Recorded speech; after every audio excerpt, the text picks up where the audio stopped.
Germanwings, Flight 9525, prepared for its journey from Barcelona to Dusseldorf. Passengers boarded the Airbus, looking forward to their destinations.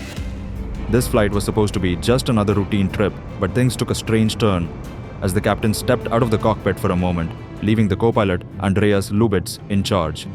Unknown to everyone, Lubitz had a secret he had kept from his employers. Suddenly, the plane began to descend. The cockpit door was locked, and no one knew why the plane was going down. Over the peaceful French Alps, a deep mystery began to unfold. What was happening behind that locked door? Why was the plane off course? If you want to find out what happened, stay tuned.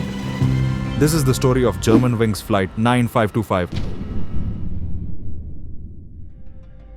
March 24th, 2015.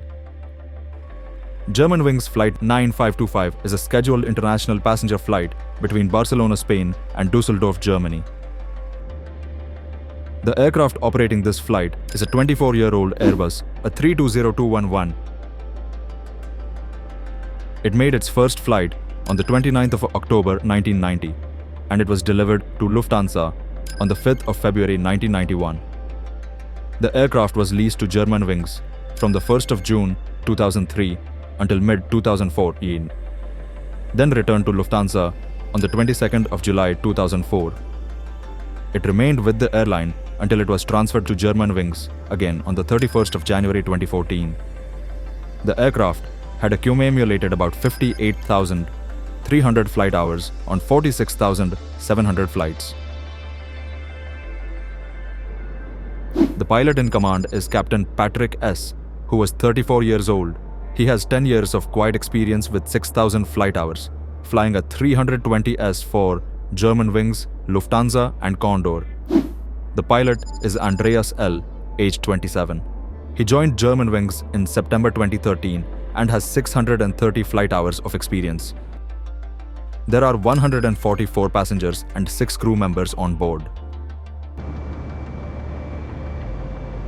The plane took off from runway 07R at Barcelona El Prat Airport at 10:01.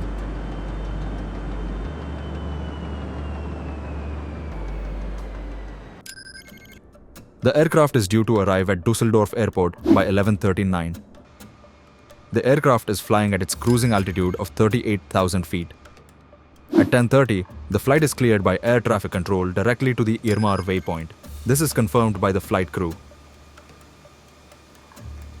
The plane now leaves the Spanish airspace and enters French territory. If you need to go to the bathroom, now is your chance. Good idea, I think I'll go.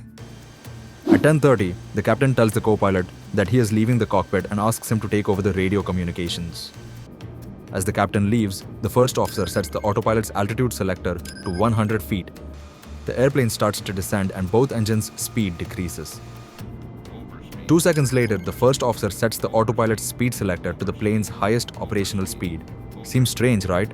Wait, this is just the beginning. The aircraft's speed starts to increase along with the descent rate, which subsequently varies between 1,700 feet per minute and 5,000 feet per minute. At 10 hours 33 minutes and 47 seconds, the controller asks the flight crew what cruise level they were cleared for. Germanwings, Marseille. Confirm what cruising altitude you're cleared for. Germanwings, this is Marseille. Do you read me? Over the following 30 seconds, the controller tries to contact the flight crew again on 2 occasions without any answer. The co-pilot increases the selected speed up to 383 knots. At this point, at around 10:34, the captain tries to re-enter the flight deck. The buzzer to request access to the cockpit sounds. The co-pilot, however, does not react. Marseille Control Center keeps attempting to contact the flight without any response. The selected exceed is then again increased, this time to 350 knots. Meanwhile, the captain attempts to call the co-pilot over the interphone, but he does not respond. Open the door! Open the door! Open the door! Let me in! At this point, passengers in the cabin start noticing that there is a problem. After several failed attempts to open the cockpit door, the captain uses the aircraft's crash axe. However, cockpit doors are designed to prevent cockpit breaching. At this time, Marseille control and a controller from the French air defense system called the flight at various frequencies without success. Also, other planes flying near this flight try to contact the crew, but they get no response. Open the door. As the aircraft kept descending, noises similar to the violent blows on the cockpit door were recorded on 5 occasions between 10:39 and 10:40. Too low terrain.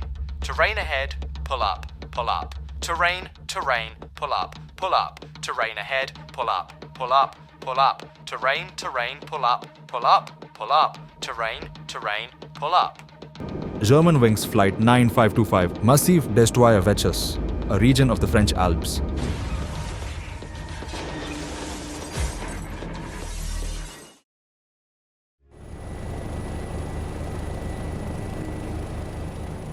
The Gendarmerie Nationale and Sécurité Civile sent helicopters to find the crash site. When they arrived, they saw that the plane had completely broken apart, and even the largest piece was not bigger than a car. A helicopter landed nearby, and its crew confirmed that there were no survivors. The French Bureau of Inquiry and Analysis for Civil Aviation Safety, BEA, opened an investigation into the crash. Also, the German Federal Bureau of Aircraft Accident Investigation joined investigators. According to the French and German prosecutors, the crash was deliberately caused by the co-pilot.